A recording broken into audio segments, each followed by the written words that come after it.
also the author of Free to Learn: Why Releasing the Instinct to Play Will Make Our Children Happier, More Confident, and Better Students for Life, and he writes a popular blog called Freedom to Learn. You can visit his blog. He is a well-known critic of standard educational systems and is frequently invited to speak to groups of educators, parents, and researchers about children's need for free play, the psychological damage inflicted on children through our present methods of schooling, and the ways in which children are designed by natural selection to control their own education. So he's also a founder and current board president of the Alliance for Self-Directed Education, which is dedicated to promoting opportunities for self-directed education for children and teenagers as a replacement for coercive schooling. He is also a founder and board member of Let Grow, which is dedicated to renewing children's freedom to play and explore outdoors in public spaces without continuous adult supervision. So he is with us to take some questions. He was extremely generous to offer an extra session for all of us. So let's enjoy.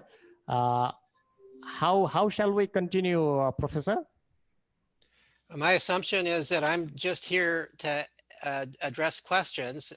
We had a pretty long question and answer session after my talk before, but there were still people who had questions. So I haven't come with a new presentation to give. I'm just here to address questions that people might have from the previous presentation, or even if you weren't at that presentation, questions you might have about based on your knowledge of the kinds of things I study and write about.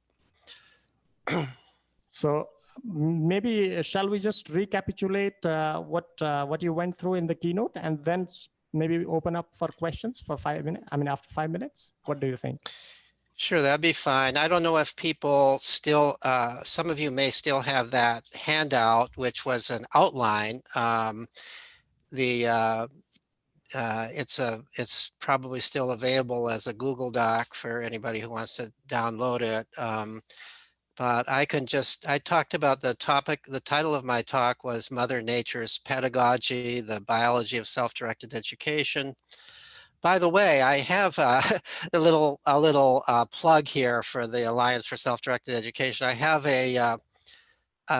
4 new small books that are collections of my essays, one of which is entitled Mother Nature's Pedagogy, which can be purchased from the Tipping Points Press, which is the press of the Alliance for Self-Directed Education, and all profits for that go to help support the Alliance. So if anybody's interested in that, you can find that book as well as 3 other small books of my essays on the page for the Tipping Points Press. If you Google Tipping Points Press, Alliance for Self-Directed Education, you should come up with that.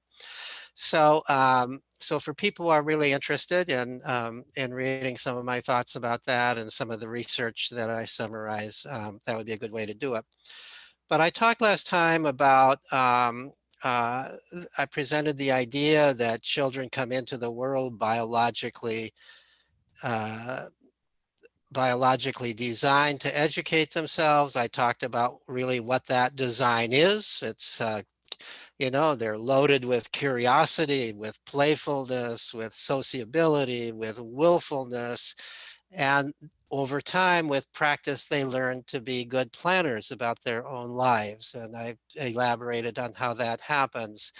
I presented a little bit on the historical work of Carl Groos, who was the first to present what I regard as an evolutionary-based theory of education, though he called it a theory of play, where Groos presented the idea in a book called The Play of Animals that the reason animals play, the reason young animals play is because that's how they practice the skills that they need to learn. And then in a book called The Play of Man, he talked about how this is even more true of our children. They play more than any other animal if they have the opportunity to do so. And they play at all the kinds of skills that human beings need to learn in order to do well in the culture that they're growing up in. I talked a little bit about the optimal context for self-directed education. Oh, even before that, I talked about how children in hunter-gatherer bands become educated through their own efforts. There's no such thing as schools in such bands. There's no concept really that children need to be educated by adults. Rather, there is the concept that children need lots of free time to play and explore because that's how they educate themselves. And I presented my own survey of anthropologists who've lived in hunter-gatherer cultures, as well as some of what anthropologists have written about children in such cultures. And then based upon an examination of the conditions in hunter-gatherer bands, as well as at the Sudbury Valley School, a school designed for self-directed education, where I conducted some of my research years ago, I outlined what I considered to be the optimal context for self-directed education. A context that includes the social expectation and reality that education is children's responsibility, a context where there's unlimited opportunity for children to play and explore in their own ways, where they're not governed by a clock, where they are allowed hours and hours and hours to do what they want to do and really get involved in it without interruption. Where there's opportunity to play with the tools of the culture. And by play with the tools of the culture, I mean, do your own thing, be creative with those tools, not just follow a set of exercises. Where there is free age mixing among children and adolescents. I think that's a real key. Children are designed to learn from other children, and they learn more from children who are not the same age as themselves, who have different skills and different energies and so on and so forth. Young children learn by interacting with older children who boost them up into higher levels of activity. They learn by watching older children and wanting to do what the older children do. And older children learn how to be nurturers and learn how to be leaders and gain a more creative approach to life by interacting with younger children. It's a context where there's a variety of caring adults available for children who want to go to those adults for help, not just one adult, but a variety of adults, because children are good at recognizing that different adults have different things to offer and will go to the ones that can offer what it is that they need at that time. And it's a context in which there's immersion in a stable, moral, caring community. Children are not designed to grow up in a nuclear family. They're not designed to grow up isolated. They're designed to grow up in a community. And a hunter-gatherer band is a community. A Sudbury type school is a community. Successful unschoolers are successful in part because they create community, they're part of the community, and they involve their child in that community. So that's a very, very quick summary of, of what I talked about last time. Derry. Peter, after your 3.5-hour marathon earlier in the week, just as you were finishing, you touched on some work you've been doing recently in the public school system, in some elementary schools, watching kids who are given the opportunity for fairly extended periods of free play with absolutely minimal adult intrusion or supervision. It was very, very interesting to me, and I wondered if it was written up anywhere, or is it in your blog, or is anything published? And better still, could you say a little bit more about it now? Sure. I'm trying to think if, so let me say a little bit more about it.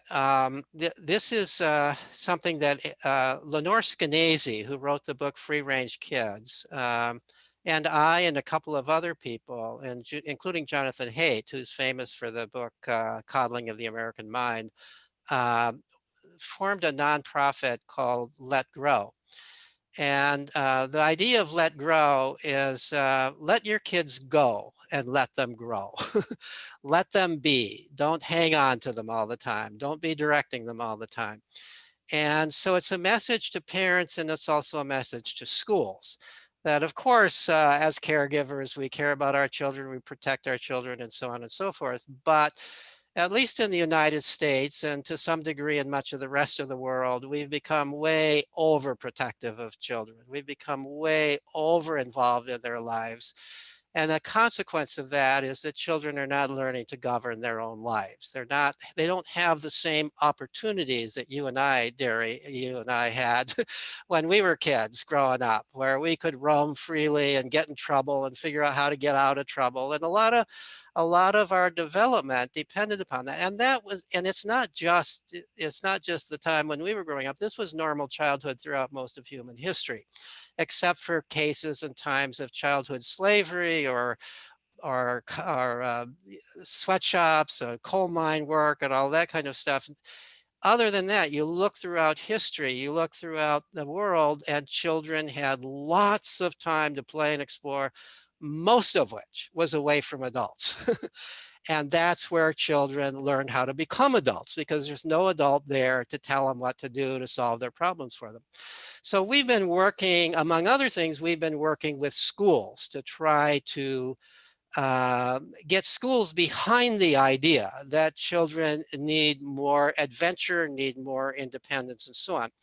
So there's the two most successful projects that we've done so far, adopted by quite a number of schools. Of course, everything's on hold right now because of the COVID, but the previous academic year, quite a number of schools were doing this and reporting quite success. So one of them is what the schools call play club. It turns out everything that's in school that's not a class is a club. So they call it play club. And here's what Play Club works. It's typically an hour. Some schools do it before school starts. Some schools do it after school. There are some schools talking about doing it during the school day, but I'm not sure of any that are doing it that way yet. So far, none of them have sacrificed school time for this. But it's a time when all the kids in the school, and these are usually in elementary schools, so these are kids kindergarten through 5th grade, roughly 5 through 10 or 11 years old, playing together. There might be 150 or 200 kids all playing together. And at least the way some of the schools do it, pretty much the whole school is opened up for this. The outdoor playground, the gymnasium, the art rooms, you can use the art supplies, the hallways. You see kids running in the hallways, nobody stopping them, you know. And now because of school rules, you have to have somebody monitoring this. It's probably a good idea to have somebody monitoring, and no matter whether there are school rules or not. And most of the schools do it such that it's teachers who monitor. Now, I was worried about that at the beginning because I thought, well, the teachers aren't going to be able to refrain from teaching. They're going to want to step in, they're going to want to help out, and so on.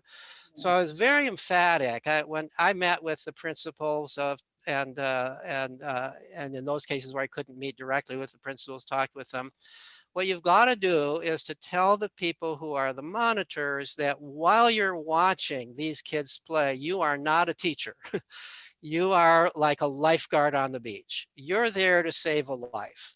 If there's if nobody's going to die, if there's not going to be any major destruction of property that anybody cares about, don't intervene. Let the kids solve the problem themselves. And amazingly, even to my surprise, the teachers are doing that. I hear it over and over again. And to the degree I've had a little bit of opportunity to observe, Lenore Skenazy has had more opportunity to observe. And what we're seeing is the teachers really are holding back. They're letting the kids solve their own problems. And the kids are loving it. The teachers are developing a better attitude about the kids. You know, they see the same kid who looks stupid in the classroom, looks kind of brilliant out there playing with the other kids. The kid who they think might be a bully is, believe it or not, out there helping, nurturing, caring for the younger kids, not being a bully. They see kids who are, they see little kids starting to squabble and they hold back. You know, I tell them to count to 20 and they hold back, and an older kid comes over and breaks up the squabble. The teachers don't have to do it. One time when I was there watching, there was I happened to be there because the public television, one of the public television stations was doing a segment on it. And so they were filming, and they wanted both Lenore and me there to be commenting on what was happening. And I pointed out to the cameraman, unfortunately, this didn't get into the clip, but I pointed out to the cameraman, so look over there. There's a little boy who's very sad. He's standing, all these other kids are happy playing. He's standing there very sad. Nobody's playing with me. Looks like he's about to cry. I said, I hope no teacher comes over to try to cheer him up, but let's watch. No teacher came over, but as we watched, an older girl came over and started chasing him. And within seconds, they were both laughing and giggling and having a wonderful time. And I like to tell that story because it's such a wonderful illustration of how children are so much more competent than we think they are, and so much more caring than we think they are. And that little child, when that older girl came over to play with him, that was so much better than if a teacher had come over. If a teacher had come over, the response would be, at some level, the child would say, I am so pathetic. Not only does nobody want to play with me, but the teachers have to come over and help me. But instead, the fact that an older girl, a wonderful older girl, came over and clearly wanted to play with him. I mean, it wasn't just that she wanted to cheer him up, but she was having just as much fun as he was as they were playing chase. So more and more schools are picking this up. It's spreading. It's, from the school's point of view, one of the many factors is that kids are now liking school when it's in the morning. The other thing I was worried about was the first set of schools that did this had it in the morning before school. And I thought, oh my God, the kids aren't going to want to get up that early, even for play. Well, it turns out they do. They all do. They tell their moms, oh, tomorrow's play club, be sure and get me up and get me there. So it's really quite amazing. I mean, you think of it, this is for most of these schools, this is just 1 hour a week. And you would think that, well, that's such a small amount. I mean, when we played as kids, 1 hour a week was, 5% of your weekly play. But for these kids, this is kind of it for a lot of them. It's like giving a cup of water to somebody in the desert, and do they ever appreciate it? The other thing that I think is a lesson from this is really the value of age mixing. I already pointed that out in terms of how the older kids help, but there's another way this helps. I was concerned that the kids, because most of them have had such limited opportunity to play, I was afraid they wouldn't even know how to play. They would stand around, they would fight, they would squabble, they wouldn't really know how to get playing. It turns out they do know how to play. And I think that one of the reasons is the little kids haven't forgotten how to play. The little kids are energetic and very playful, and they, just as the older kids scaffold the younger ones into sort of more sophisticated activities, the younger kids scaffold the older ones into energetic and creative activities.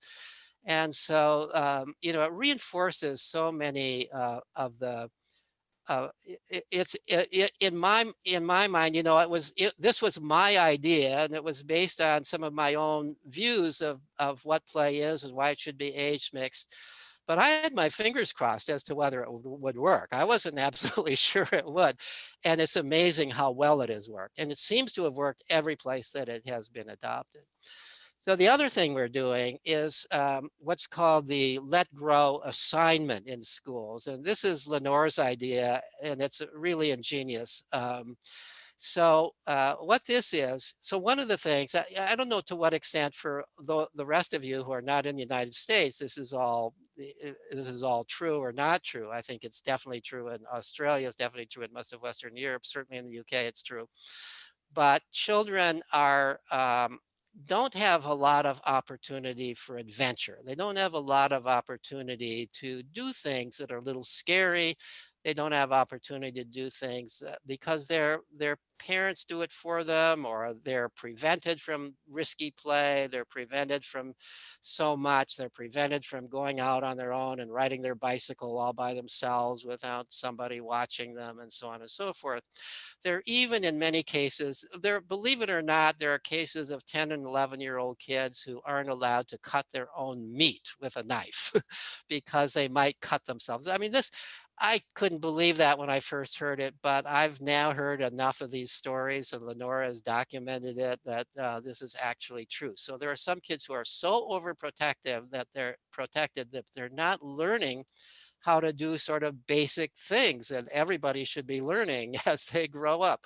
So the Let Grow assignment is basically this. The teachers who adopt this tell the kids in their classrooms, so you have an assignment this week that you need to take home. This is homework. And the assignment is that you need to come up with a list of things that you would like to do that that you haven't done before, and that and maybe there are things that your parents haven't allowed you to do. But you have to come up with this list and then talk with your parents about which one of these things they would let you do. And negotiate with them. If they won't let you do any of them, negotiate with them. So maybe you want to ride your bicycle all by yourself to your friend's house 3 blocks away. But maybe your parents think that's too scary. And so then you negotiate, well, let me just ride down to the end of the block and back all by myself this week. And so that's how the negotiation goes. And so the genius of this is because it's homework, the parents have to take it seriously. They're very concerned about homework. So they take it seriously and they allow their child to do something that they might otherwise not allow their child to do. After all, this is a teacher assignment and the kid has to report back and so on. And so, so kids do this. And then the amazing thing that results from this, and this was predicted by Lenore, is once the parents allow the kid to do something that they were reluctant to allow the kid to do before, not only is the kid proud that I did this, but the parents are proud that the kid did this. And now the parents are ready to go the next step. So that girl who just rode down to the end of the block, all right, next time you can go 2 blocks, you can cross that busy street, but do it carefully and then come back again and I'll watch from the stoop. And then finally they don't have to watch from the stoop. And then finally the kid can do what she wanted to do in the first place, is go all by herself to her friend's house on the bicycle. So it's like, you know, this is not the term that we used in thinking about it, but from the psychotherapist point of view, this is systematic desensitization. You're desensitizing the parent to the parent's fears, the parent's phobia, if you will, about what terrible things could happen to my child if I don't have my eye on my child every second. So those are the primary things we're doing. I might also add that the state of New Hampshire in the United States is going to be doing, as soon as the COVID thing is over and they're back to regular school, they're not only going to be introducing these into the schools, but they're going to be doing a systematic study of it. That they asked me to design an experimental study where some of the schools will do this, some of them will not, and we'll take various measures about how this alters the school environment, how it changes kids, how it changes teachers' views of kids, and so on.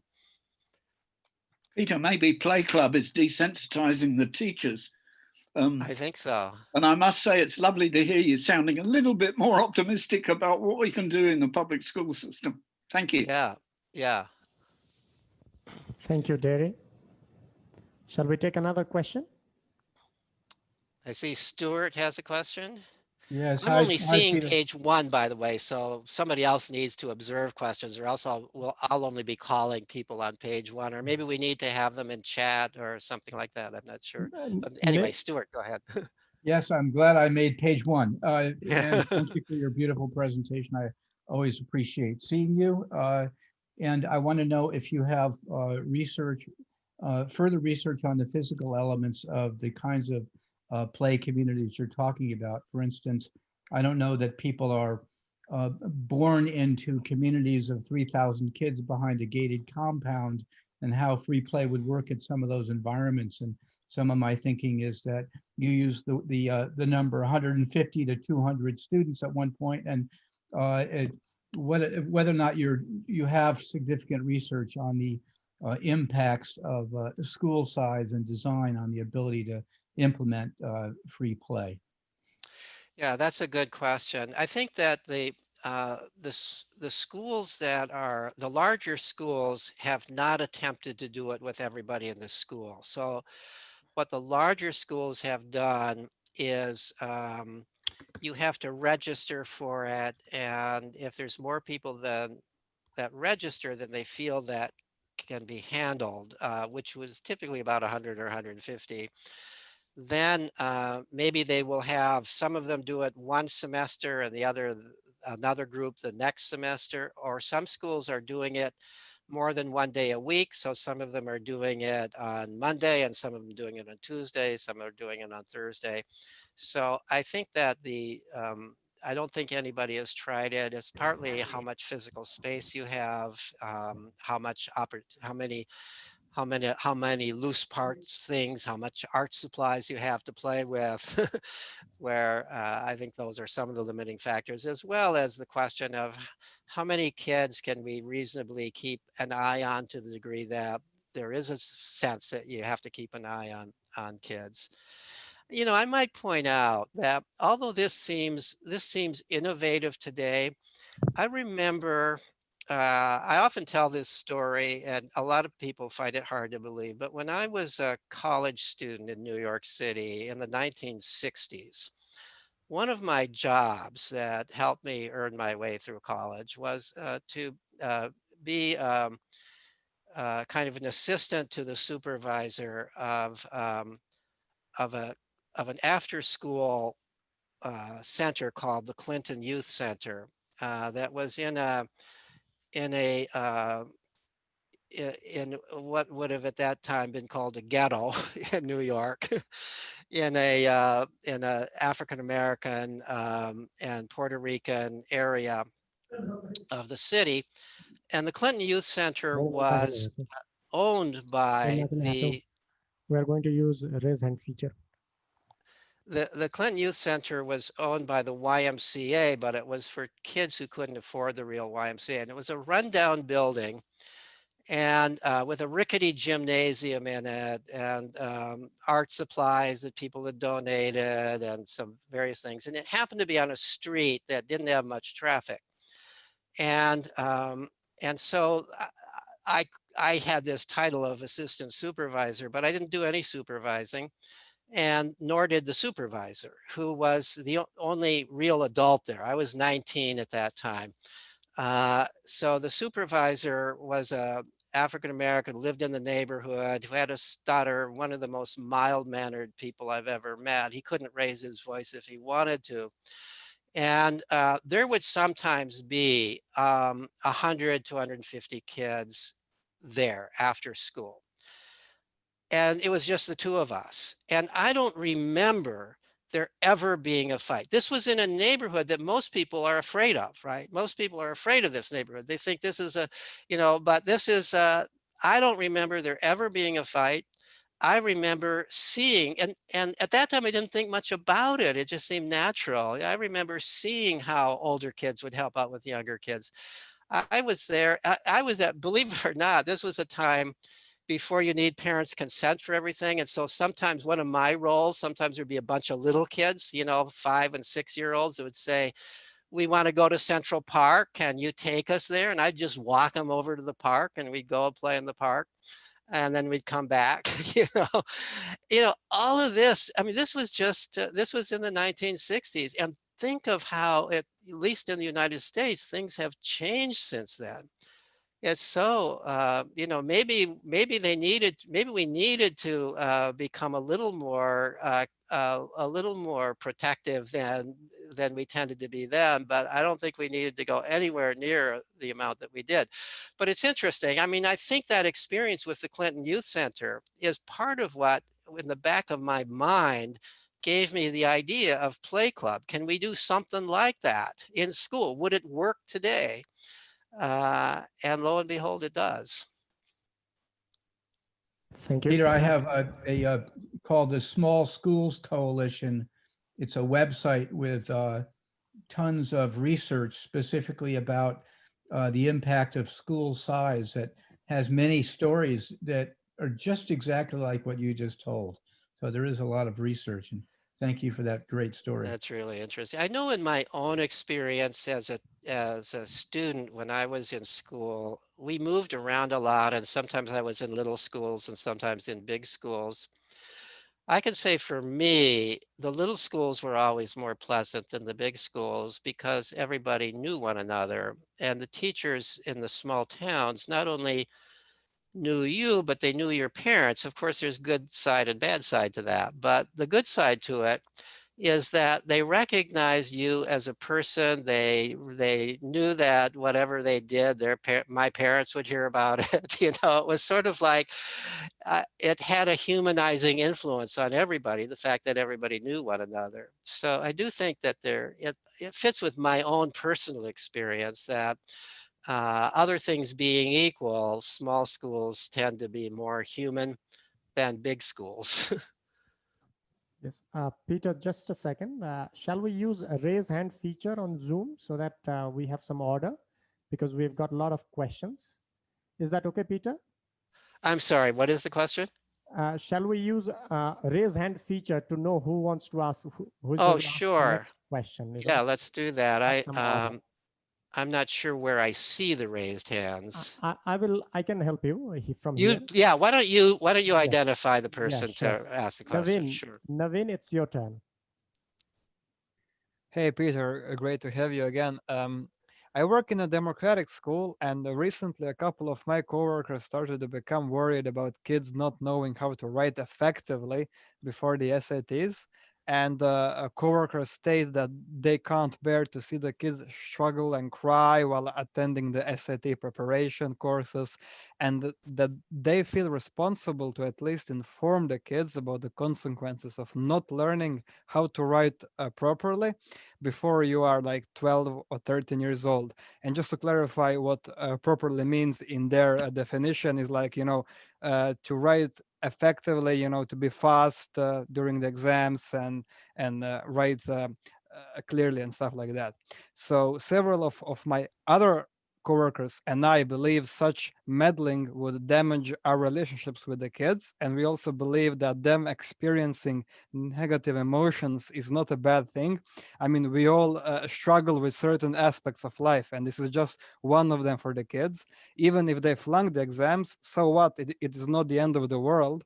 And I believe we shouldn't protect them from failure. So what do you think would be the best approach in this situation? Yeah, well, first of all, I definitely agree with you. I don't, I think the whole point of self-directed education is that it's the kid's responsibility. And it's up to them. If they want to learn if they want some instruction in writing, if they want to practice writing, then, and if they want help in it, it's up to them to ask for that help. It's not up to anybody to impose on it. That undermines the whole concept of self-directed education. So I think that the whole issue of writing, the question, professors have always complained about students writing. And what I observed, this is an interesting thing, what I observed over the course of my 30 years of teaching in college, which ended some time ago, was that writing actually got better in a real sense when the computer came along and kids began to communicate by email and subsequently by texting. That doesn't mean that grammar got better. It doesn't mean that spelling got better. But the real point of writing is to convey a thought, to convey an idea. And to me, good writing is being clear, conveying what it is that you want to say. Grammar and spelling are secondary. And in this day and age, you've got grammar checks and spell checks, so they're not a big deal. So the most important, I think that kids become writers by writing. And to the degree that, we went through a long period of time where people didn't write. Nobody wrote letters anymore. People called one another on the telephone and they talked to one another. And And then we went from there to a period of time where people started writing again because they were not handwriting, but typing. And my observation was that the writing got better. And not all the other professors agreed with me, because I think they were more attuned to the grammar and so on, to the formal style, and less attuned to whether they were conveying an interesting idea and making the idea clear or not. So, but that's just a comment on writing. But to the degree, I also find my observations at Sudbury Valley, which admittedly are not very recent, but from the past, are that those kids who decide they want to take the SAT, they prepare themselves for it, and sometimes they'll ask for help. I've never heard of kids who were all that concerned about the writing part of it, or even the verbal part of it. Most of them have been doing a lot of reading. They've got good vocabularies and so on and so forth. Their concern normally has been with the mathematics part of it. And what I've observed repeatedly is that they can learn that mathematics in a very short period of time with a little bit of help from a staff member who's good at helping bring them up to the point where they can, on their own, study the SAT prep books. So I would think the same would be true for any kind of writing test. If they know they're going to do it, it's up to them. Nobody at Sudbury Valley tells them to do it. Nobody nags them to do it. Nobody encourages them to do it.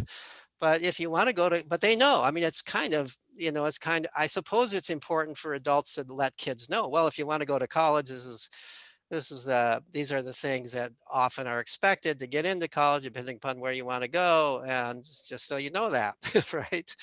So that's, I think, the extent of the obligation. And then it's also helpful if you have some way for those kids who want help to have somebody who can actually help them with some of that learning. Yeah, so basically, I just want to clarify one point. What the staff members are really worried about is that the kids are not learning to write properly, right? They believe there is a proper way to write, how to be fast, with the cursive and stuff. So, what I think they're trying to say is we want to make sure for them to learn to write properly, right? So That's their you concern. actually mean the physical act of writing with a pen? Yes. Instead of typing, which nobody does anymore, right? So so it's probably good that you be able to sign your name, and it's probably good that you be able to somehow scratch out a message that's decipherable to other people. But my goodness, nobody really, if you're doing any extensive writing, nobody does it with a pen anymore, except some of us very old people. So it's just totally irrelevant to be able to do that. Except on the SAT. Also, I think it used to be regarded as a sign of intelligence if your handwriting was unreadable. Apparently, maybe if you can convey that to the parents, that would help. Okay, thank you. Let's take another question from Arati. Arati, you there? Yes, thanks, Veda. Hi, Peter. I absolutely enjoyed your 3-hour talk the other day. I'm an unschooling mom from India. I have 2 children, and I'm also doing a certification in Montessori elementary curriculum. So one of the challenges that I face, and I've also read from the philosophy, that the elementary, one of the needs of this plane of child is to work in groups with other children. So that's one challenge I find as an unschooling parent. So the other day you were talking about the research that you conducted with unschoolers. So is there anything in this line that you found out? Is it really necessary for children to be with other children during the elementary phase? And if they weren't, has it affected their life in any way? Yeah, that's a really good question. So I think that that social play, so children playing with other children, I think is extremely important. I think children need to play with other children. And a lot of things that children learn how to get along with other people. They learn how to negotiate. They learn how to pay attention to whether their friends are having fun or not having fun. They They learn how to deal with bullies. They learn how to, you know, an awful lot of learning occurs with other children. Children all over the world, almost all children, want to play with other children. And why would they want to play with other children if it wasn't a need? Natural selection endows children with strong drives to do the things that are important for their development. And so natural selection has developed this strong drive for them to be with other children, and even to be with other children away from adults. When it comes right down to it, children beyond the age of 4 want to get away from adults at least some of the time and play with other kids without an adult around. And I think that's really very important. And I think the reason is because there's really nothing more important that we human beings have to learn than how to get along with other people. You can have a happy life without knowing how to read. You can have a happy life without knowing how to write or to do numbers. You cannot have a happy life if you don't know how to get along with other people. You just can't. You can't have a good marriage. You can't have real friends. You can't have good work partners. The most important thing that children learn as they're growing up is how to get along with other people. And you can't learn that very well if you're only interacting with adults, because adults are patronizing. Adults are not going to I don't say that there's certainly some advantage, things you can learn by interacting with your parents and interacting with other adults. But that's not the same as interacting with a peer. What you really have to do is learn how to interact with peers. That's what you're going to be doing all your life, is interacting with people who are at the same status level as you are. How do you get along with these people without some authority figure? And unfortunately, adults, well, partly fortunately, adults are authority figures in their interactions with children. And when children are interacting with other children, they're learning how to solve these problems without some authority figure stepping in and solving it for them. So I think it's really important. Now, that doesn't mean that there aren't individual differences. There are kids who like solitude. I happen to have been one of those kids. I love to play with friends, but I didn't want to be with friends all the time. I also needed, and the same is still true for me. Maybe that's why I became a writer. I crave a certain amount of solitude. Artists tend to crave a certain amount of solitude. There's a certain kind of play and a certain kind of things that we do that we like to do without interruption, that we like to do in our own way, and so on. So there's a lot of difference, and there are some people who grew up just fine without much social interaction with other kids. But I do think you need at least some, and most kids need a lot of it. Right. Thanks, Peter. That leads me to my second question. So in your research, did you find out the ways in which these unschoolers actually find like different groups to put children into? Yeah, that was one of the questions that we asked in our survey, both our survey of grown unschoolers and our survey of unschooling parents. Was, how did you find friends, or how do your kids find friends? So it varies a lot. Some of them just find friends in the neighborhood. Some of them are in areas where there's a lot of homeschoolers, enough homeschoolers that they make friends with other homeschoolers so they can play during the day. But a very common thing is that, which I have mixed feelings about, is that they would join into things like 4-H club or Boy Scouts or Girl Scouts or Boys and Girls Club or Sunday school youth groups, and so on and so forth, as a way of meeting other kids. So these are formal activities that may not be self-directed in terms of the formal activities, but there's some self-direction there. But you meet the other kids, and then you play with the other kids beforehand, and you make friends that way. So a lot of them were talking about that as their route to finding other kids. Thank you. Now, Jerry. Jerry, you're muted.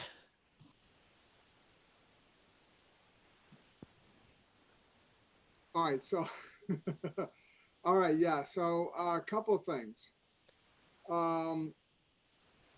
First, I wanted to ask Peter if he thought that the 1 hour a week was enough to undo what's happening the rest of the week in those schools. And the second thing, you know, because to me, you either believe in this or you don't.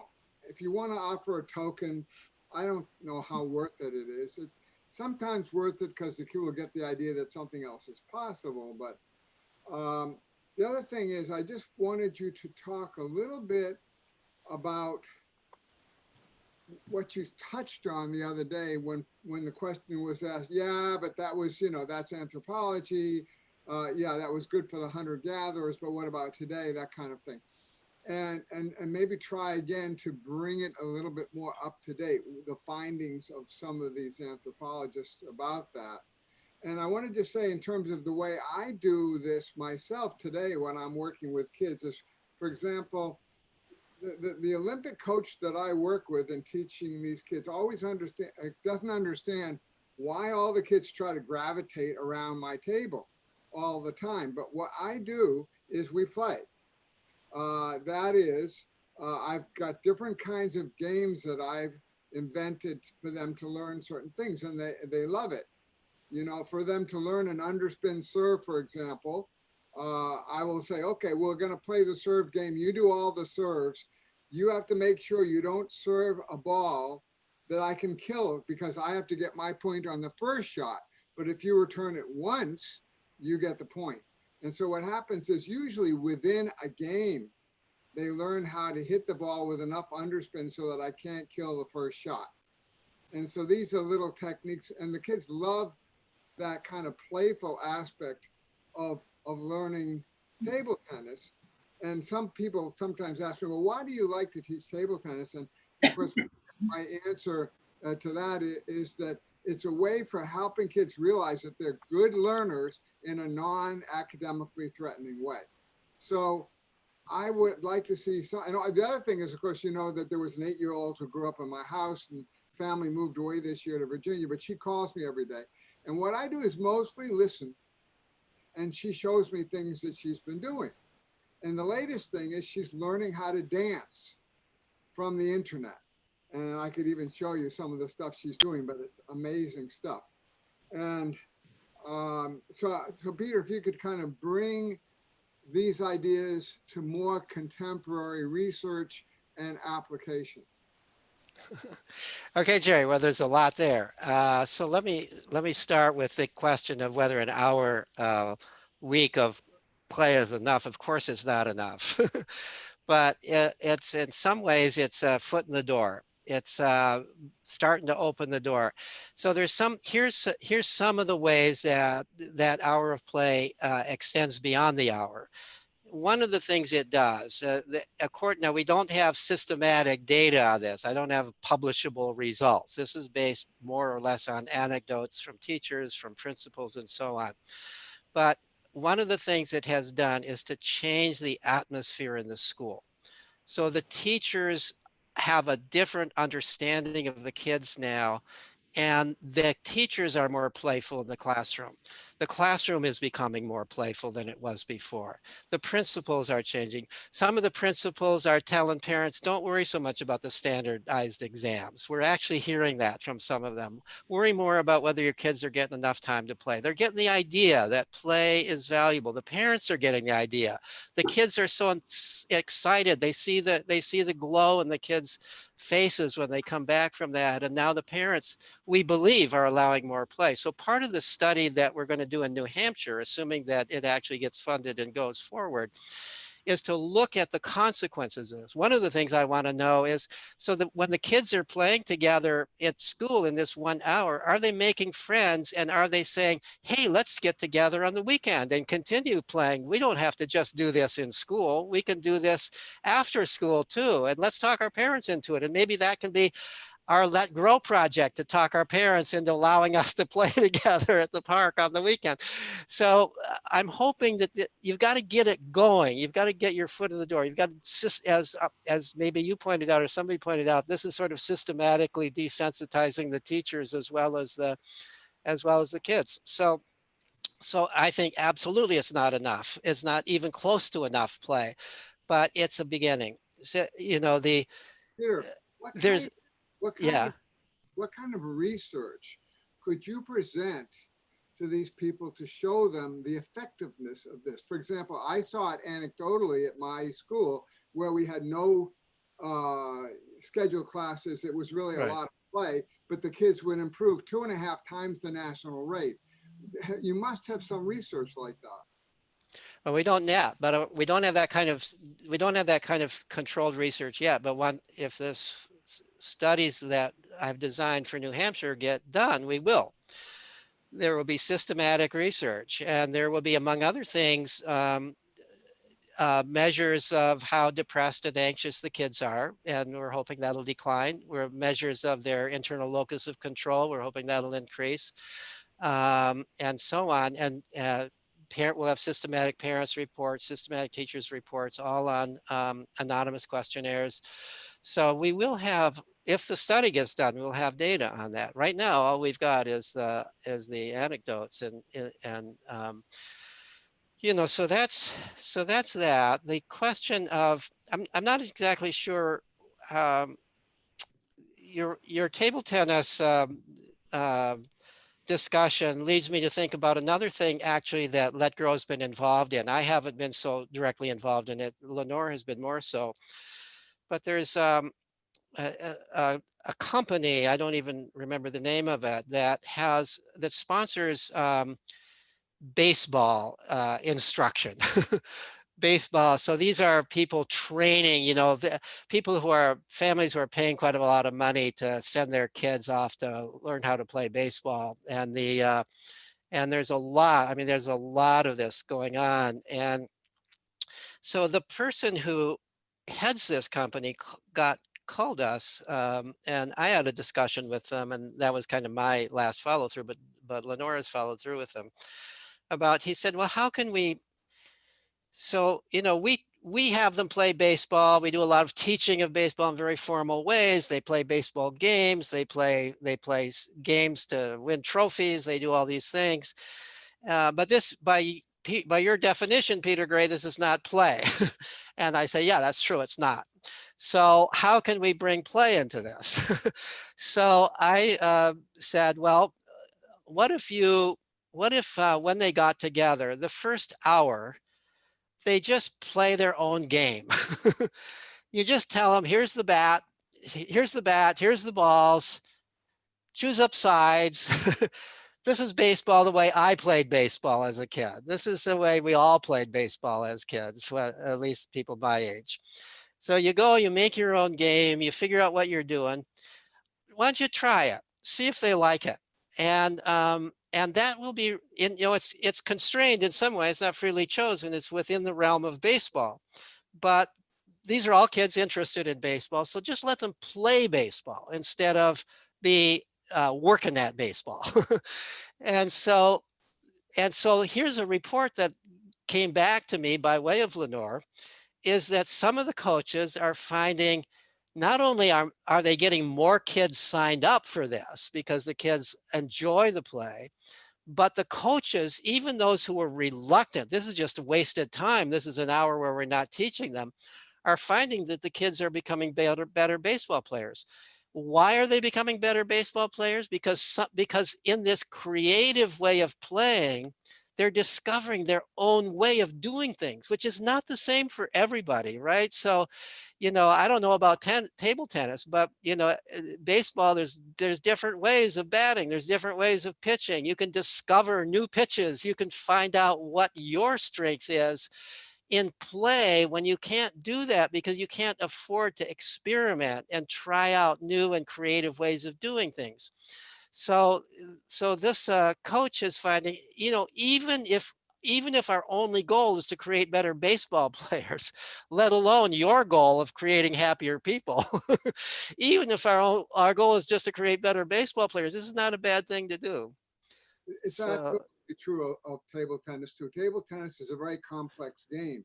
So for example, say with one of my beginners, experimented with doing a backhand underspin serve instead of the other and found out he could do it well. I encouraged that. He had fun with it.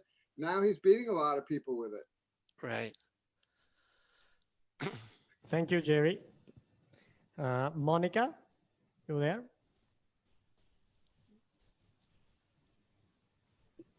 Hi. Monica, yeah, it's your turn. Hi. I was wondering if you have any more practical suggestions on how to get parents to feel more comfortable about letting their children have more free play, or to go to a school that's based on free play, like the Sudbury Valley type of school. Besides reading your books and other research, sometimes data doesn't really help parents release their fears. Yeah, that's a really good point. It is true that data doesn't always, for not everybody is that attuned to data. I think oftentimes, in terms of convincing people, oftentimes case stories, examples can be even more powerful, especially if you back it up with data. You say, so here's the data, but now here's some examples. Here's some people we know. So I'll tell you what was it that convinced me to allow my own son to continue at Sudbury Valley?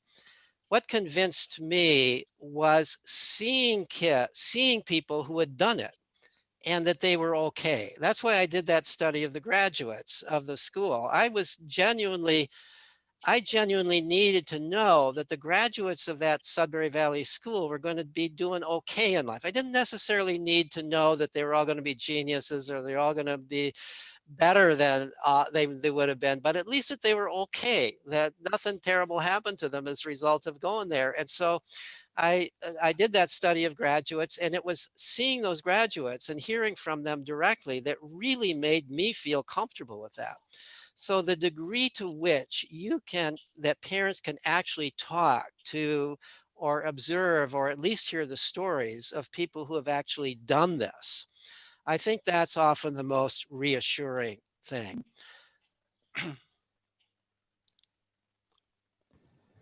That's why one of the things we try to do with the Alliance for Self-Directed Education is bring parents together who are taking this kind of adventure, whether it's unschooling or whether it's a democratic school, so that they can meet other people who are doing this and kind of support one another. I think that parents really need a lot of social support if they're going to do something that runs counter to what most of their friends and relatives believe and counter to what they previously believed. It takes a lot of courage and a lot of support for somebody to do that. Yeah. Monica, do you have a follow-up question or shall we move on to the next? No, thank you very much, Peter. Thank you for the question. Thank you. Omar? Hello, good evening. At least here it's evening. Thank you, Professor Gray. This has really been fascinating. I have two questions and I'll try to keep it short. Actually, I have 10,000 questions, but I'll only ask two. So the two that I choose to ask, you said you stated earlier the importance of children learning from their peers, and my question is coming from a from a personal perspective. What about, or what are the differences, short-term, long-term, regarding children that have no brothers and sisters growing up? Do we see any differences, as I said, short or long-term in this area? And I have a second question, if I may. You probably read Steven Pinker's book, The Better Angels of Our Nature, stating that the world is getting better, all in all. But somehow, as you said, children are more protected all the time, and parents overprotect is it like, is it a mistake that we have today that it's a dangerous world out there, and maybe in the 60s when you grew up or earlier there was just no knowledge of that, or is it, it's just a myth, and the dangers were and are and will be, and children and parents need to be aware of that, and deal with it as parents, and not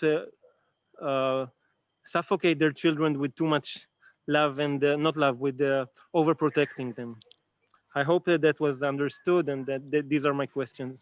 Good questions. Let me start with your second question, and then you might have to remind me of the first. I'm a person who can only hold one thing in my mind at a time, so so forgive me for that. But first of all, let me comment on Pinker's book, Better Angels of Our Nature. I thought it was a brilliant book, but I disagreed with one thing in it.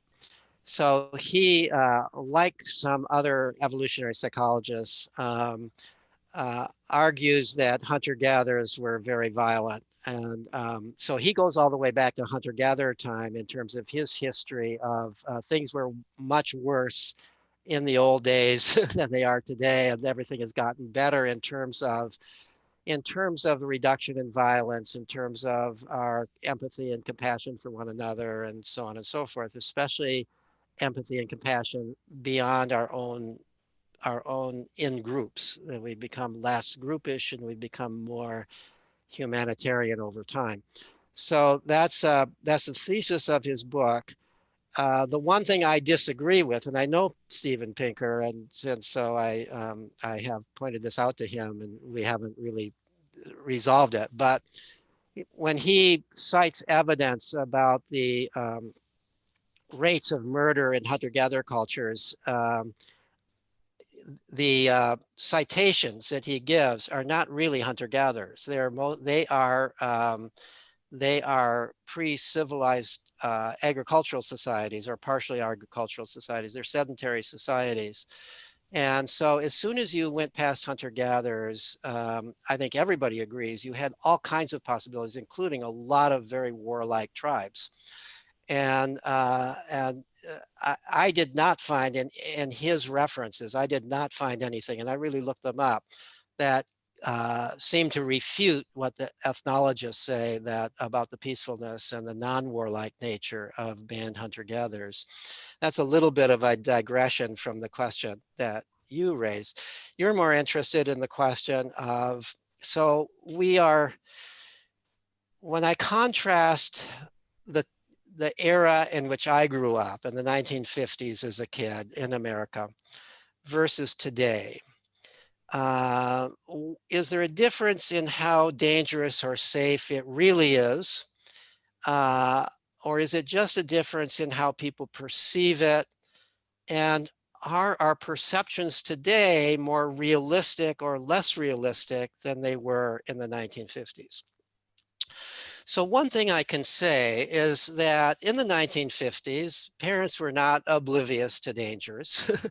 Parents recognized dangers, but the general approach to dangers was to teach children how to deal with them, talk about them, show them how to deal with them. So let me just give you one concrete example of that.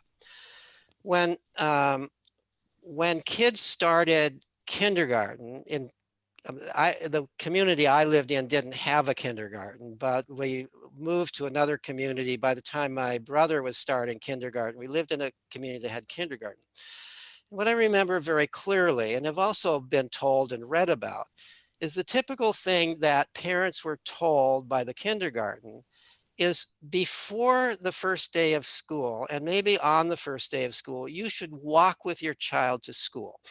Show them how to cross the streets. Show them how to get home.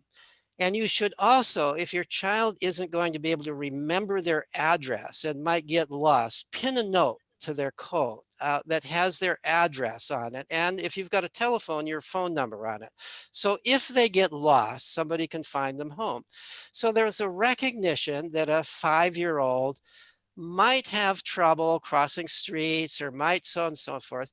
But instead of saying, don't allow your child to walk to school, the clear message is, allow your child to walk to school. This is something that is part of kindergarten, being able to walk to school. This is something children should be able to do. And part of your job as a parent is to teach them how to do it safely. So that's the difference. Now we don't allow kids to walk to school, at least in most school districts. Even kids who live nearby, they're driven to school. They're driven, or they take the damn bus. So they're waiting out their bus. It takes them 10 times as long to get to school than it would if they walk. And so this is what this is prototypical of what's happened. Instead of teaching children how to deal with dangers and then trusting them to deal with dangers, we no longer trust them to deal with dangers under any conditions. And instead of teaching them how to deal with them, we prevent them from dealing with them. That's our typical approach. And we believe we have to have kids around. Now, in terms of what are the dangers more, are there really more dangers or less dangers? It's a little bit hard to assess that objectively, but what we do know in the United States, that that the general crime rate ever since about the late 1970s and the early 1980s, crime has been continuously going down.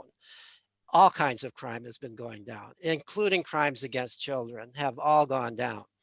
We also know that the kinds of fears that most parents have, there's really two things.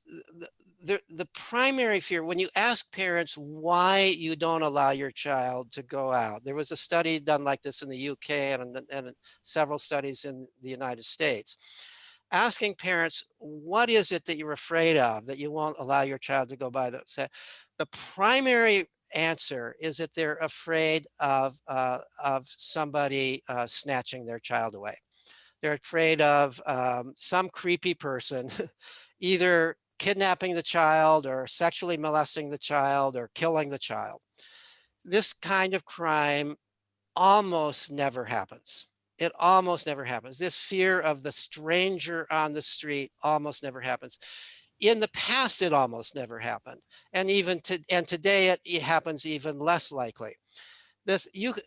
It's not that it never happens. You know, you can get hit by lightning too, but if you govern your life by fear of things that have a tiny possibility of happening, you won't do anything.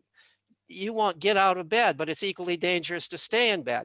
Anything you do entails a certain degree of risk, and you simply can't live your life if you govern your life by fear of those tiny, slight possibilities.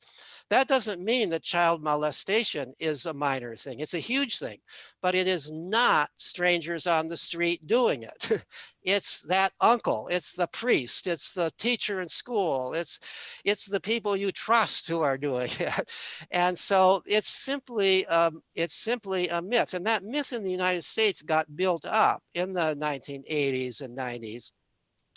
When there was, I don't remember the details, but there was a much publicized case of a child who was snatched away, and it got into the news. And then we went through a period of time in the United States where milk cartons had on them pictures of children, missing children. And so you would be eating your Cheerios in the morning and looking at this carton of milk, and there's this sweet little girl missing.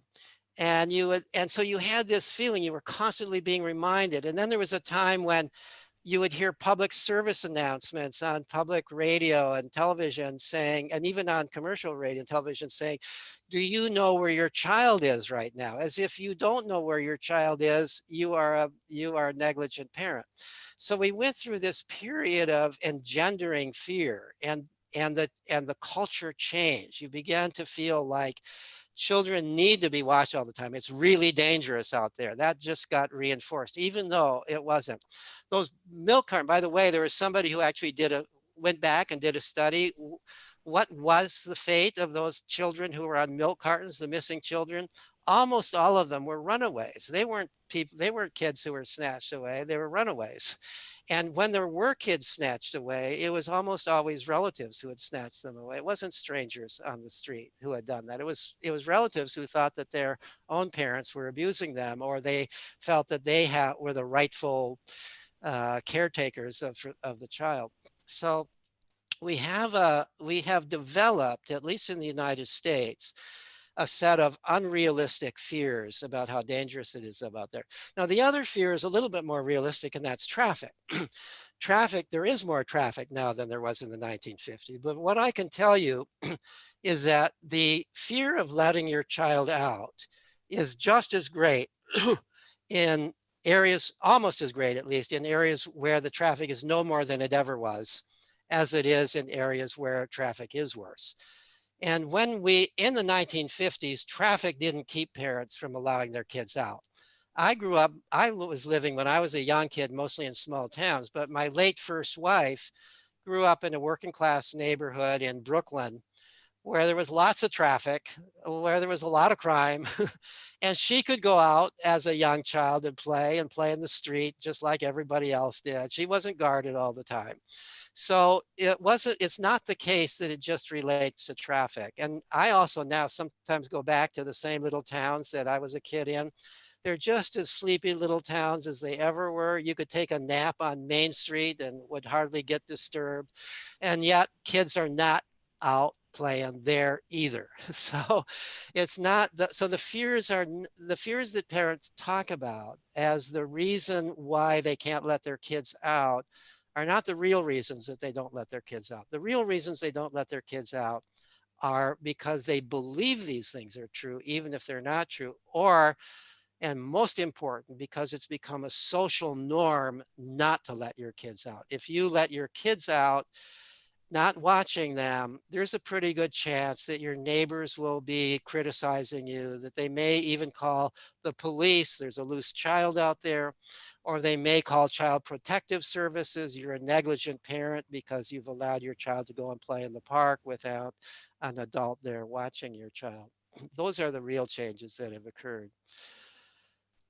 Thank you. Do you have a follow-up question? Shall we move on to the next one?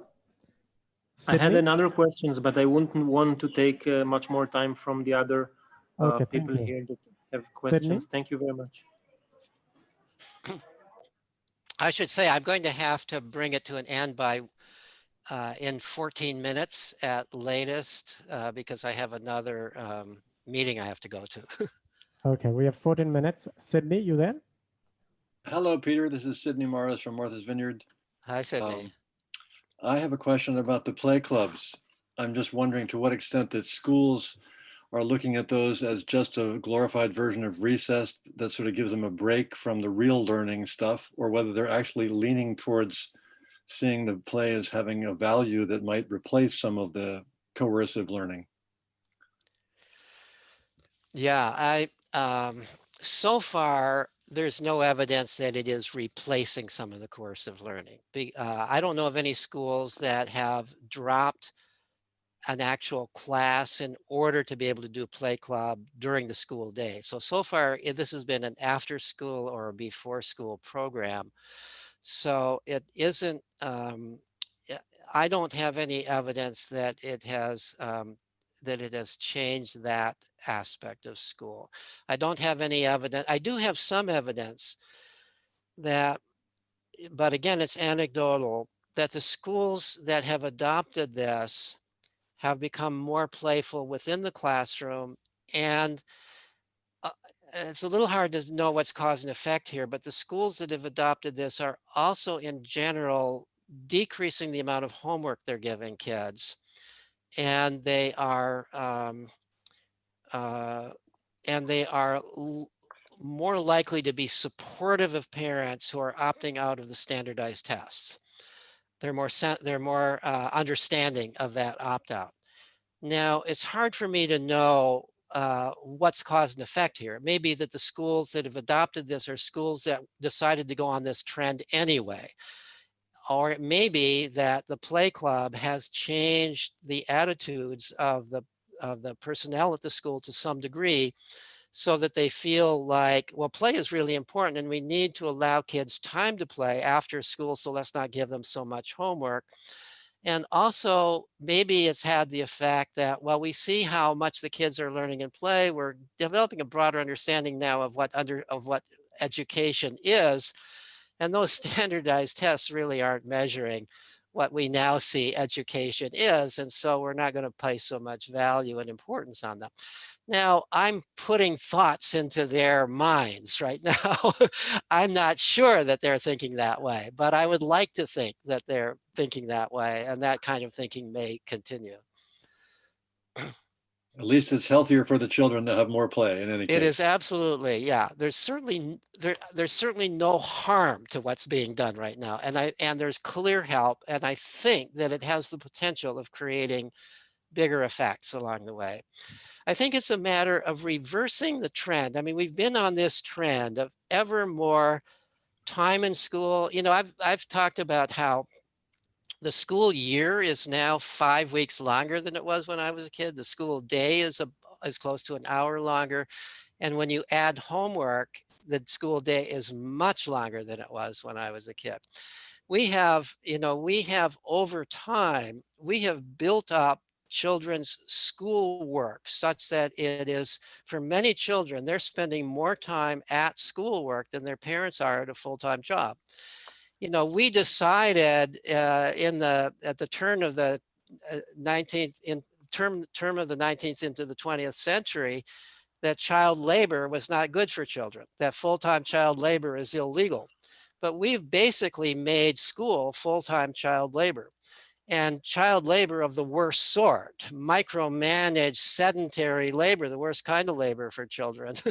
And I think that people that we have to bring this to the attention of everybody. We have to start reversing this trend. We can't just keep going towards piling more and more on kids. We're seeing the effects of it. We're seeing record levels of anxiety and depression and suicide. And we're seeing how that's related to school. I mean, there's no question about it. The suicide rate among school-age children is twice as high during the school year as during summer vacation. Similarly with emergency mental health. So this has to be reversed. And I think one way of helping to get it started reversing is, one way is pointing out all these effects, these harmful effects of school. But another way is helping them see that there is another way, that when children are playing, their minds are not vegetating. Their minds are growing when they're playing. Derry, you're really eager to, you're muted. You're muted, Derry. You didn't hear what I said under my breath. That's good. Yeah, it's lovely listening to this stuff, Peter. It's beautiful. And if I could suggest that the second foot in the door is the 20% campaign that we're arguing for, that 1 day a week or 2 half days or whatever should be given over for the kids to make their own decisions about how it's used. And I think if you started with play hour, you might actually persuade the teachers that 20% would be a nice next step. It is happening in some schools. It's happening in very few schools in England. And when I was an inspector, I visited one, and some parents said to me, you know, on the 20% day, the kids will get off their deathbeds to get to school. And there's absolutely no struggle getting them to school. The struggle will be stopping them going to school, even if they were quite seriously ill. So what do you think of that? 20% is the next step. I think that's a great idea. And if you've got if there's something written on this, if you could send me it or send me a link, I'd love to see it in order that maybe that's something that could be a next project for Let Grow. Or start with your precious email address then, because when I leave things on your blog, I'm not at all sure they actually get to you. Thank you, Dave. You could, Peter, thanks, I have Derry. a question myself. I am a teacher. Yes. I've been working as a principal for the past 5 years now. I wonder if you think that the whole process of being overprotective is an expression of our own ego. You know, like, are we really trying to excessively give credit to ourselves for the success of the child? In that process, we tend to be more protective.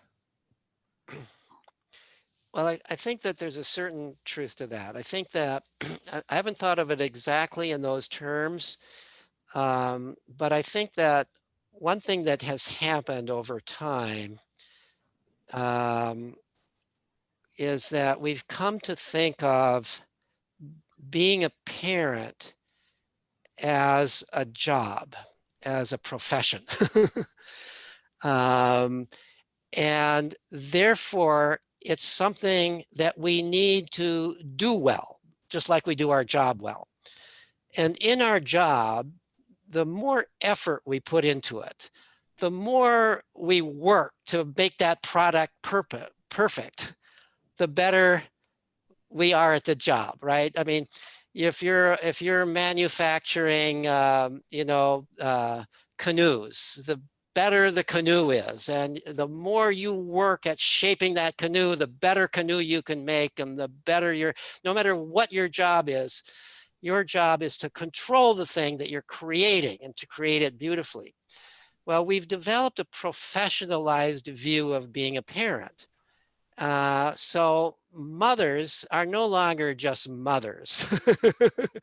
And it is true that mothers play more of a role than fathers. I'm not being just sexist here, but the truth of the matter is mothers play more of a role than fathers. Mothers today are often professionals also. They're at work. They understand what it is to be a professional. And now they're being a parent is being a profession. We talk about parenting. You know, the term parenting is a relatively new term. Being a parent in the past referred to a certain kind of relationship. It's a relationship with your child. It's similar to being a wife or a husband. We don't talk about husbanding your wife or wifing your husband, but we now talk about parenting your child. And so this is a change that has occurred in our attitudes about what it is to be a parent. And some of it is well motivated. It's motivated by the understanding, well, you know, moms have a big job, and we've underplayed that job. We used to think it was nothing, right? And now we have to recognize being a mother is a big job. And so we start to talk about it as if it's like a profession. And once you begin to think about it that way, then you begin to think, so the measure of how good I am as a mother or how good I am as a father is how that product turns out. And so then you become invested in the idea that you can shape your child into being a particular thing that you have in mind that the child should be, the ideal child. And if you don't succeed at that, you're a failure. And so you haven't succeeded, and parents compare one another, and they compare one another on everything, depending upon the social class you're in. They compare one another on whether their kid is going to make it into Harvard or not, or into the most elite school. Is the kid getting all A's? Is the kid in all these fancy after school activities? Is the kid, you know, and if your kid is behind, then you're failing as a parent. So that attitude, instead of just thinking, I mean, what I try to tell parents is the attitude that I think parents used to have much more so than they do today is, you know, who can tell how the kid is going to turn out? You know? And we don't blame parents. We don't necessarily blame parents for how the kid turns out. You know, it was in the past, all kinds of things could happen. There were diseases, there were all kinds of things happening. We had more of an understanding that there's such a thing as fate, that there's just differences between people. And we were less likely to blame the parent if things didn't turn out right for the kid. So now parents feel blamed. We have this attitude, if something isn't right, somebody has to be blamed. We're in a blaming culture. You know, if the kid is born with a defect, we blame the obstetrician. I'm very well aware of that because my wife is an obstetrician. You know, and then if something turns out later on with the kid doesn't turn out well, we blame the parent, and the kids blame the parent. They're taught to blame the parent. Psychotherapy teaches them to blame the parent, right? So then we get into this thing that parents understandably become defensive. And then once you've got sort of defensive parenting, your job as a parent becomes to look good as a parent. And how do you look good as a parent? You certainly don't look good as a parent is if you're sitting there with your kid in the park and your kid is doing these dangerous things, and the other parents are saying, why are you letting your kid do these dangerous things? Or your kid is in a little scuffle with another kid and you're not getting all excited about it and punishing your kid for it, the other parents are going to blame you for that. So we get into this thing of defensive parenting. So parents, I think, are in this way protecting their own egos when they're parenting because they don't want to become blamed. And it's just human nature. I mean, none of us want to become blamed. Yeah. And so when the social pressures work to ensure that we behave the way other parents are behaving at the time, it's very hard to go against that tide. Thank you so much. Wonderful. How much time do you have, Peter? I've got I've got 0 time. I do have to leave now. I just realized that by my clock it's 1:30 and I've got another meeting coming up within a few minutes. Thank you, Peter. So thank you all. It's really great to see you all. And I am just honored that so many of you are here, and it's been a great honor to talk with you. And thank you. Maybe someday I'll be in Nepal in person. That would be great. Sure, Okay. sure. That would be Bye-bye. wonderful. Bye-bye, Peter. Bye-bye. Thank you so much. Thank you. Thank you very much. Sorry, friends, we could not take all the questions. If you have questions, you can just send out to us, and I'll send it to Professor Peter, and he will reach out to you. Now I have few announcements to make about WebIDEC. I've been telling again and again that the IDEC Global Meet is going to happen on the November 5th. So let's gather together. Let's have a big meeting there. We'll be talking about some important issues or important things like future of WebIDEC, IDEC, and also about Summer Hills School Festival and IDEC movement around the world. You know, what's happening around your country. You can chip in and you can explain, you can talk about what's the way ahead in your country, in your community, and so on. You can share with us, because Yakov also is going to be there, Jerry is going to be there, some key people are going to be there, and that will be followed by auction. I mean, if you want to support WebIDEC, you can just give what you have, and then we'll auction it. And also another important, I've already mentioned, again, I would like to mention that we have received 41% of the WebIDEC cost from 51 contributors. Thank you very much. Thank you very much. We would appreciate for your help, you know. And also another exciting thing is, if you go to the agenda, you will see about 180 activities altogether. So the movement has begun, and it's going to go big. A lot of people are coming forth. They're creating their own activities.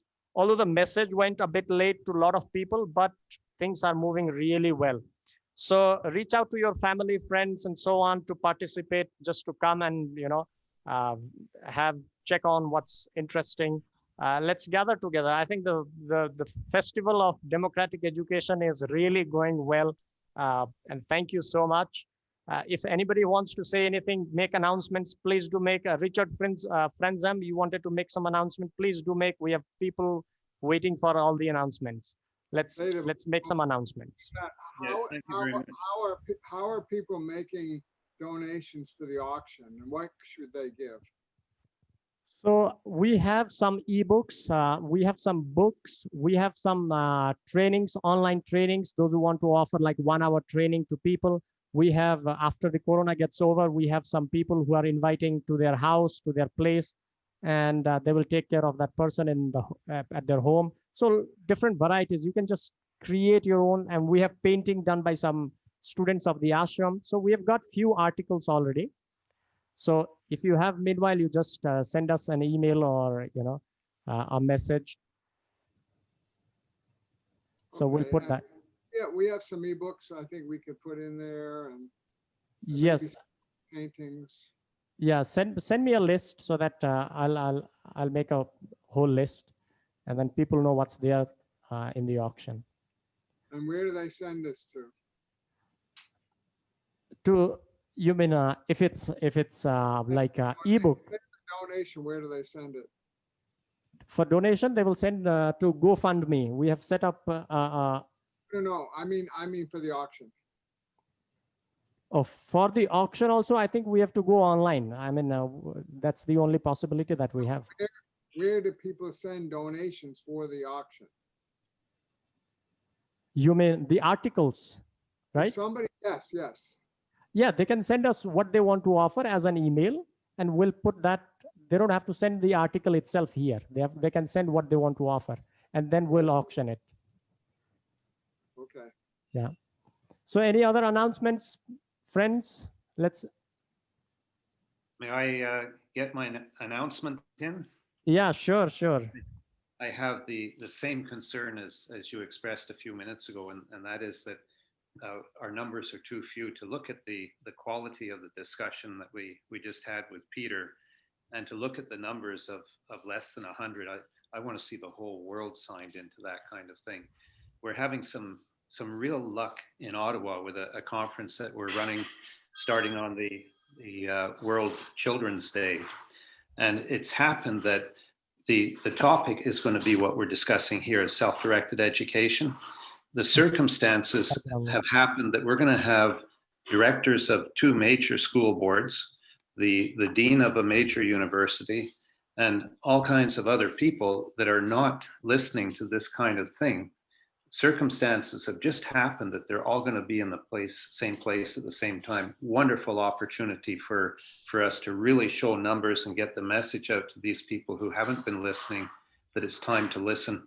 I put a link to the registration for the conference in the chat box, and the more that people can register, the more people who do register, the more we can get other people to register, the more we begin to collect those that may come to IDEC or whatever else we're doing next time, and we get that groundswell going that we want. We need to create that groundswell, and that's something we do together. And so I want to get that out. Please register. Please get piles of other people to register. With virtual conferences now, you can be anywhere. You can be listening to it like radio. It's so easy to connect now. Yes. Yes. This is friends. a great conference. Thank you. Check out the conference that Richard is organizing. Let's keep the movement going. We have created some momentum. Let's keep that happening. So any other announcements?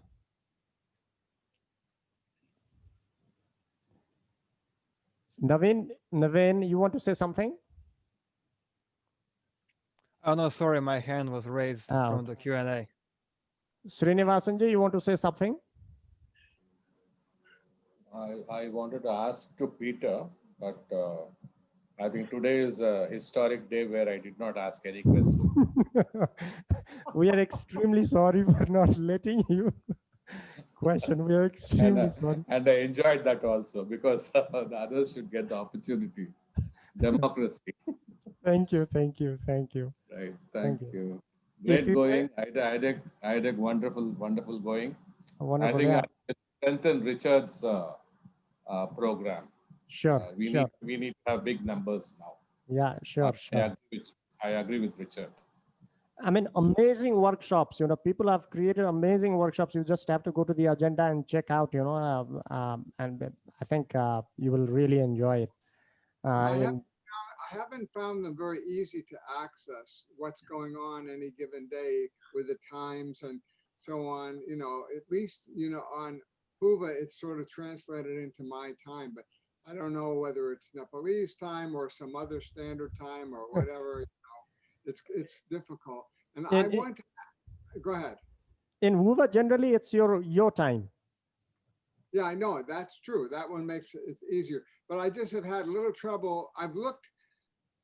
I don't know. There needs to be some clear place to announce just what's happening that day. And I don't see it. It's kind of late, but I'm having a little try. I've tried. I haven't gone to one workshop. It's been easier to find the keynotes, and I haven't seen anybody in that drop-in room. I've probably looked at it about 20 times, and I've been the only one in it, and I don't need it to talk to myself, Yeah. I want to ask you a question, Veda. So from running the IDEC and listening to all this stuff, what ideas have you taken in that you think you're going to apply in your school? In my school? Your school? There are a lot, actually. There are a lot. I just have to organize everything. Yeah. Like from the talk of Peter Gray, I mean, I'm trying to reflect upon my practices in the school itself. You know, like we have volunteers coming in our school, and what I feel is generally I'm not overprotective, but when the volunteers come, they tend to be overprotective. Like if a child is sitting at a corner and crying, generally I tend to leave them for a few minutes and then things are okay. But when the volunteers come, they don't find it okay. They question me, what's going on here? You are letting a child cry? You don't take care of children really well? You have 200 children. If you are going to do like this, how are you going to run school? Maybe you need to have a training program for your volunteers. Yes. We don't allow, we take also volunteers, and anybody's got to have mentoring. We don't take volunteers in just like that. Only because they come out with all kind of ideas into the school, and always it's like not always with the line of the school. So if somebody wants to volunteer minimum 1 year, and they have to go through training and some mentor. So it's a problem. You have a way you educate. Suddenly somebody comes, he's got his own thing, you know, it's a problem. Could be a problem. Exactly. Like I would like to mention here, like we have a student who has a muscular dystrophy. You know, he needs to walk on his own to build his muscles strong. Of course, it's not going to probably be completely cured, but he has to walk himself. And when we have volunteers here, they think that they need to help that child and they pull him. I tell them that leave him alone. He will walk whatever he can and he will take rest and again he will start. And this sort of most of the volunteers, they find it very strange that nobody is there with him to, you know, take him to school, bring him back to his room and so on.